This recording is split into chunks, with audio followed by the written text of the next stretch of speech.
আমি যেই কোম্পানিতে আইসা পড়ে গেছি বিপদে, এই কোম্পানি দালালে কিছু টাকার জন্য আমার বিপদে ফেলাইছে। আর এই কোম্পানি ভালো না, এই কোম্পানি একদম দালাল।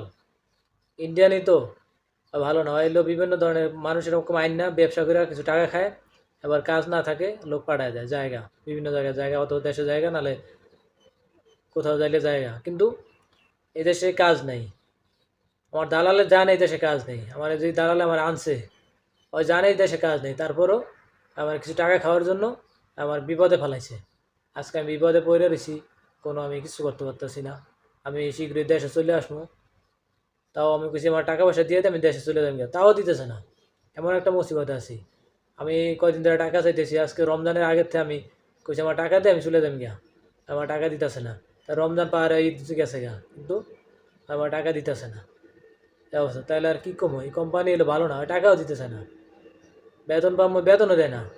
আমি কিন্তু আমি যাবো কেমন, আমার টাকা দে, দিমো দিমো এরকম খালি ঘুরাইতেছে আমার, খালি দিমো দিমো ঘুরাইতেছে, অথচ আমার পুরো টাকা দিতেছে না। আমি পুরো টাকাটা দিলে আমি কিন্তু টিকিট কাটটা যাইতে পারি গা। আর এই যদি টাকা না লয়ে যায়, ওই টাকা আর জীবনে পাবো না। এই জন্য আমি একটু করে রয়েছি, দেখি টাকাটা দিলে আমি চলে আসবো, আমি শীঘ্রই চলে আসবো বাংলাদেশে। তাই সবাই আমার জন্য দোয়া করবেন, সবাই ভালো থাকবেন, সুস্থ থাকবেন। আর যারা বিদেশে আসবেন, সাপ্লাই কোম্পানি ভালো না, সাপ্লাই কোম্পানিতে আপনারা যাবেন না। সাপ্লাই কোম্পানি যদি বলেন, আগে জিজ্ঞেস করবেন কোম্পানি কি, ভালো কোম্পানি এলে যাইবেন, আর নাহলে সাপ্লাই কোম্পানি যাবেন না। সাপ্লাই কোম্পানিতে কোনো কাজ থাকে না।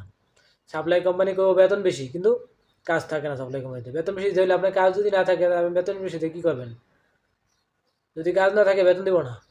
সাপ্লাই কোম্পানি এমন একটা জিনিস, তাই সবাই ভাববেন না বিদেশ আসবেন, যেখানে যান যে দেশেই সাপ্লাই কোম্পানি ভালো না।